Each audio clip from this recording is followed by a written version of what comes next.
It is noon in Cairo. It's 7 p.m. in Tokyo.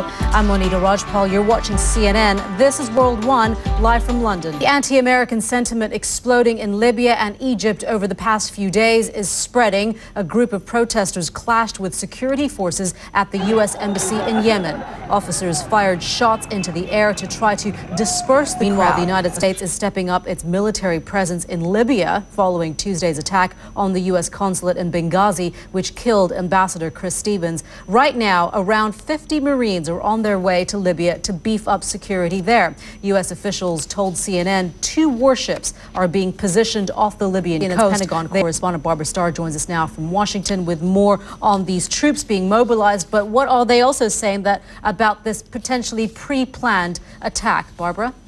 Well, Monita, the feeling is that perhaps it is one of these al-Qaeda related. All right, Barbara, thank you very much for that. Barbara Starr reporting to us there from the Pentagon. Let's take you now to Cairo, the scene of more protests there towards Tahrir Square, an all-familiar sight there. Ian Lee, who joins us now from Cairo, of these kinds of protests that we've seen before. What are these ones about? Well, Monita, these are still anger that's spilled over from the last 2 days. Ian, thank you for that. Ian Lee there in Cairo. Let's take you now to Sana'a in Yemen, and journalist Hakeem Al-Masmari joins us on the phone with more on the latest outside the U.S. Embassy. Can you describe for us the situation as you see it right now? The situation right now is it's much lighter than where it was an hour ago. It would be difficult for anyone to really take it seriously simply because of the way it was made. Anything that was said is hard to understand. Is the anger really about this amateur film and why anyone would take it seriously? I guess that's my question. The anger is only at this film. If the anger was against the U.S. foreign policy. From Sana'a. Well, David Hartwell is joining us now. He's senior Middle East analyst for the defense information company IHS Janes. Mr. Hartwell, thank you very much for being with us. What do you make of what we're seeing on the streets of Sana'a, of Cairo, what we saw in Benghazi over the last few days? Many are saying that this is anger over this amateur film, but is there more to it? And I think in some ways it's reminiscent of the 2005. David Hartwell there from IHS Janes. Thank you so much for your time and your perspective. We appreciate that. You're watching World One here on CNN. We'll be right back in just a couple of minutes. Police in Pakistan say they are investigating the owner of a factory for the suspected murder of 258 people. Workers at the clothing factory in Karachi died when it was engulfed by fire late Tuesday in the worst industrial accident in the country's history. You have a serious illness and you rely on state-funded health care for the expensive medicine that keeps you alive. But now that state is almost out of money. Matthew Chance went to a protest in Athens to learn about the human cost of cost-cutting. For some Greeks, austerity is about life and death, literally. Back when it comes to taking care of the environment in the United States, science and football are finding common ground. Some of the NFL's top teams are improving their stadiums by harnessing the power of the sun. Natalie Allen has more on a solar revolution.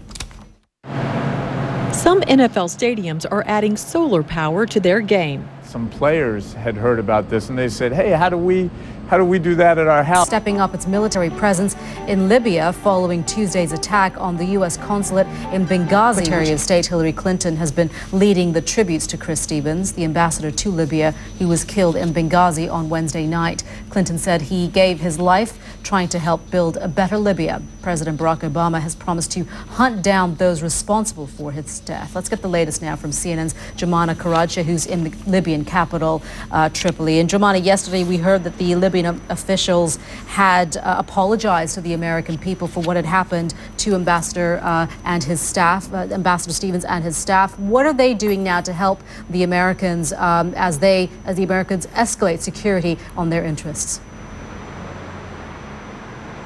Well, Monita, yesterday in that same news conference where Libyan senior officials did say... Jumana, thank you so much for that. Jumana Karacha reporting to us there from Tripoli.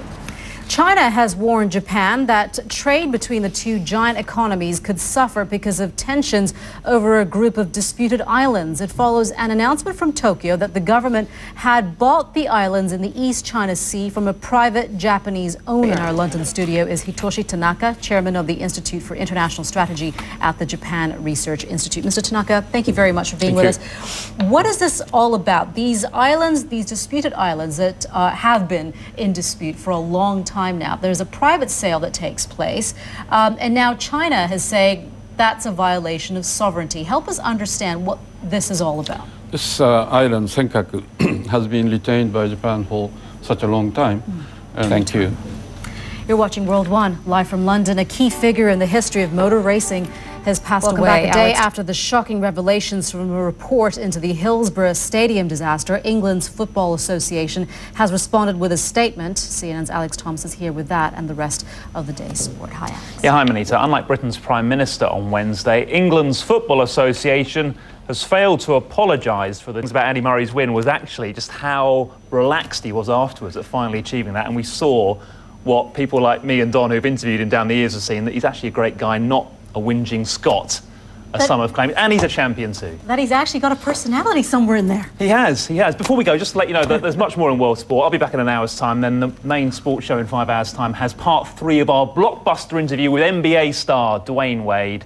Find out which other sport he also loves. I think one of the best questions you should ask all the athletes you interview.